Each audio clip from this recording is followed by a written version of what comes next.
Opa, tudo bem? Thiago aqui para mais um vídeo e esta é a segunda parte de onde você pergunta e eu respondo. Talvez não seja você que perguntou, mas onde eu estou respondendo perguntas que eu recebi sobre investimentos lá na nossa caixinha do Instagram. Portanto, se você não segue a gente lá, e se você gosta desse vídeo, deixa aqui um joinha e se não está inscrito, se inscreve aí nesta parada para você não perder os vídeos, beleza? Vamos lá, manda as perguntas aí pra gente. O Mylon perguntou, as empresas de capital aberto podem fechar o capital? Se fechar, como funciona? Sim, as empresas de capital aberto podem fechar o capital por N razões, por razões estratégicas, enfim. O fato é o seguinte, ela vai até a CVM e fala, CVM, cansei dessa brincadeira, quero fechar meu capital. Para isso ela precisa fazer uma coisa chamada OPA. Opa, vou fechar. Eita, deu um grito aqui, né? Opa, vou fechar o meu capital. Opa, é oferta pública de aquisição. Assim como ela vai abrir o capital, ela precisa fazer uma coisa chamada IPO, que é a oferta pública inicial. Para sair, ela também faz uma oferta pública. Só que aí é uma oferta pública de aquisição. Em outras palavras, ela vai ao mercado e diz para os investidores: investidores, seus lindos que têm ações aí da minha empresa, me devolve aí que eu estou recomprando. E aí ela recomprando, ela fecha o capital e segue o jogo. Próxima. O Rodrigo perguntou, eu tenho 15 mil reais na poupança e eu queria aplicar em algo com liquidez, mas que rendesse mais que ela. Com liquidez e que rende mais do que a poupança, Tesouro Selic e fundo referenciado DI com taxa de administração zerada. O único cuidado que você tem que ter é este prazo de liquidez. Por quê? Se você quer uma liquidez com menos de 6 meses, corre o risco de que o valor que você vai pagar de imposto seja inferior àquilo que você recebe a mais do que a poupança. A partir de 6 meses, o Tesouro Selic já vai te dar um rendimento um pouco maior.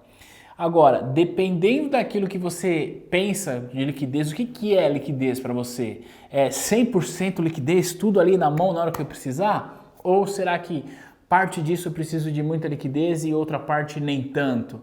E aí talvez faça sentido pensar em LCI, pensar em LCA porque tem isenção de imposto de renda, tem isenção de imposto de renda, tá? E aí dependendo do percentual que você contratar lá do DI, você pode ter uma rentabilidade maior do que a poupança. Mas pense o seguinte, se você quer muita liquidez, você talvez precise abrir mão de rentabilidade, beleza? Manda a próxima aí, mano. Quantos por cento da carteira seria o ideal para quem quer operar em opções? Foi a pergunta do Eliseu. Caramba, o bicho tá bravo, operando em opções é para poucos. Olha só, não existe um percentual ideal. Só para quem não entendeu, investir em operar opções, né? Você especular um pouco mais. A gente pode, claro, usar opções como seguro de carteira, mas quando ele está falando em percentual, eu imagino que ele está querendo dar uma especulada aí com o mercado de opções. E qual que é o percentual ideal da carteira? O percentual ideal da carteira é aquele que não te tira o sono. Se você consegue dormir com a possibilidade de perder um determinado percentual da sua carteira, esse é o percentual adequado, tá? Imagina o seguinte, você tem uma carteira de 100 mil reais em investimentos. Você coloca 10 mil reais, ou seja, 10% em opções. Pergunto para você, você se sente confortável em perder 10 mil reais da noite para o dia? Se a resposta for sim, essa aí é a resposta da grana que você tem que colocar em opções. Se a resposta for não, você vai diminuindo até você se sentir confortável. Porque a gente sabe que sim, você pode multiplicar esse capital, no entanto, o risco de você perder também é muito grande, portanto, o percentual ideal é aquele que deixa seu coração confortável, beleza? Próxima pergunta. A próxima pergunta é do Daniel. Devemos sempre diversificar os investimentos, isso eu sei. Mas e quanto à corretora? É ideal ter conta em quantas delas? Só uma é suficiente, tá? A corretora ela não representa um risco pra gente. A menos que você deixe o dinheiro parado na conta da corretora, o que eu não recomendo, aliás, ninguém vai fazer isso, certo? Por quê? Quando você coloca grana na tua corretora, você simplesmente está usando a corretora como um meio para acessar diversos emissores. E a sua diversificação tende a estar nestes emissores aqui, que você acessa por meio de qualquer uma corretora. Deixa eu te falar uma coisa. O Luiz Barsi, que é o maior investidor pessoa física da Bolsa de Valores, sabe em quantas corretoras ele tem conta? Só uma, porque de fato não precisa, tá? Agora, quando a gente está falando de instrumento de renda fixa e fundos, pode ser que na corretora A você encontre determinados fundos, determinados títulos, e na corretora B você não encontre. E aí, de repente, para você acessar produtos que uma não tem, você pode abrir conta em mais do que uma, mas de verdade não tem necessidade não, uma já te atende bem. Próxima. A Raquel perguntou: uma corretora que não cobra taxa de custódia e nem corretagem, como ganha nas operações? Ah, boa pergunta, boa pergunta. Olha só, essa é uma pergunta que a galera tem feito bastante, porque tem algumas corretoras não cobrando taxa de custódia nem corretagem. Então, vou dar um exemplo aqui da Clear. A Clear é uma corretora que faz isso. E eu pergunto, né, da onde que sai o dinheiro, quem que paga essa operação? É muito simples, e a Clear, inclusive, é bastante transparente nesse sentido. Se você começa a operar lá na Clear apenas comprando e vendendo, não fazendo day trade, etc., de fato você não vai pagar nada. Só que tem uma letrinha miúda lá que fala assim, olha, se você for operar day trade de mini contrato, até mesmo de mercado à vista, e você precisar ser zerado, o que significa a própria corretora precisar fazer essa operação porque você não fez, basicamente é isso. Aí a tarifa que ela vai te cobrar, malandro, essa é violenta. Então, assim, não existe almoço de graça. Então, você deixa de pagar em um lado, no entanto, se você utilizar outros serviços, você acaba pagando mais. Mas olha só, de verdade, não tem nenhuma surpresa. Se você for comprar e vender bonitinho lá, conforme manda o figurino, fazer compra com saldo, enfim, fazer a sua operação lindona lá de swing trade, você não vai pagar nada. Agora, se você precisar usar outras coisas, você vai pagar bem mais caro, beleza? Então é importante só destacar que a corretagem e a custódia não são os únicos meios de receita de uma corretora. Existem outros serviços que, neste caso específico, a corretora vai te cobrar mais. Manda a próxima aí. O Marcelo perguntou: no momento atual econômico, o melhor investimento é em FII? FII com 2 Is, né? Fundo de Investimento Imobiliário, é isso? Isso mesmo. Tá, bom, não sei, porque assim, ó, olha só, é importante, investir em fundo de investimento imobiliário é uma boa, eu gosto de fundos de investimento imobiliário. E quando a gente tem queda da taxa Selic, existe uma relação inversa de preço de cota de fundo de investimento imobiliário, porque existe uma migração de capital da renda fixa para o fundo de investimento imobiliário. O que significa que as cotas dos fundos de investimento imobiliário, não vou dizer todas, não estou generalizando, tendem a estar um pouco supervalorizadas. E, na prática, o que significa? Que se você comprar cota muito cara, talvez o rendimento que você tem de aluguel, que é pago lá mensalmente, como ele tem um valor fixo ali para te pagar, o yield, que é o rendimento dele, diminui. Por quê? Você vai receber um valor fixo de algo que é mais caro. E aí, no final das contas, o rendimento vai dar, sei lá, 5, 6% ao ano, vai chutando aqui. Em outras palavras, o que eu estou dizendo? Que sim, é um bom momento para investir em fundo de investimento imobiliário, como sempre foi.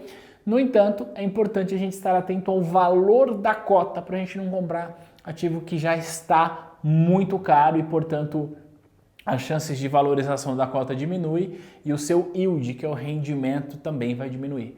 Beleza? Manda mais uma? O Jefferson perguntou: quais dicas você daria para avaliar melhor a atuação na escolha de uma ação e como monitorar isso? Rapaz do céu, aí é o seguinte, a melhor dica é torne-se um analista de valores imobiliários. Essa é a melhor dica. Outra segunda dica, se não é o teu caso, acompanhe bons analistas de valores imobiliários, tá? Porque isso já te ajuda bastante, porque os analistas fazem isso. E a outra dica é, não, Thiago, eu não quero ser analista e nem quero acompanhar. Eu quero analisar as empresas. Olha só, não dá pra gente falar tudo que você pode ver, mas existem alguns poucos indicadores que podem te ajudar. O primeiro deles é o EBITDA. O EBITDA aponta pra gente qual que é o lucro operacional que aquela companhia tem. Em outras palavras, o lucro que ela tem vindo do seu trabalho, do seu core business, não está relacionado a lucro financeiro, lucro com operação financeira, não está relacionado a lucro com venda de uma outra coisa que não seja o seu negócio. Então isso é importante, EBITDA. Outro ponto importante que a gente pode olhar é o nível de endividamento daquela empresa, ou, falando de um jeito mais técnico, o nível de alavancagem do capital da companhia. Se a empresa está muito endividada, acende aí um sinalzinho de alerta para você, a menos que o custo médio ponderado, o custo ponderado do capital desta companhia seja muito inferior à rentabilidade dela. Beleza? Então, 2 pontos. E um terceiro ponto é a lucratividade. O quanto essa empresa apresentou de lucro nos últimos anos. Não estou falando de meses nem no último ano. Para a gente analisar se uma empresa é sustentável, olhe os últimos 5 anos para saber o quanto ela gerou de lucro e o quanto ela reinvestiu e o quanto ela distribuiu. Esses são bons indicadores que deixarão você mais confortável na hora de fazer isso. E monitoramento, a cada publicação de balanço, vai lá, dá uma olhada, vê como é que ficou a empresa que você tem na carteira e segue o jogo. Eu, particularmente, não gosto de perder muito tempo fazendo esse tipo de análise, não. É uma vez a cada 3 meses, uma vez a cada 6 meses, às vezes uma vez por ano já é suficiente. Beleza? Então manda a última pergunta aí, manda a última pergunta, Amanda. Olha que legal, manda, Amanda. Manda aí a última. Ok, a última pergunta é do Wallace. Tenho R$ 1.400 disponível para investimento. Gostaria do mais rentável e arrojado possível. Onde eu invisto? Rapaz, olha só que interessante. Primeiro precisa saber se é 1.400 únicos ou 1.400 por mês. Esse é o ponto. Agora, o mais rentável e arrojado possível eu não conheço. Por quê? Quando a gente está falando de algo que tem risco, não dá para a gente de fato, de cara, pensar em rentabilidade. Porque aí você vai lá e coloca num título que é arriscado e aí que vai lá, sobe, e aí na hora que você quer resgatar a grana ele começa a cair. Então, se você tem um horizonte de prazo grande e você não vai se assustar com eventuais derrubadas, com eventuais movimentos para baixo, o mercado de ações é um caminho adequado para você colocar essa sua grana mensalmente, já que você falou em mercado arrojado. Dica, escolha boas empresas, inclusive com base nas dicas que eu passei agora há pouco, escolha boas empresas.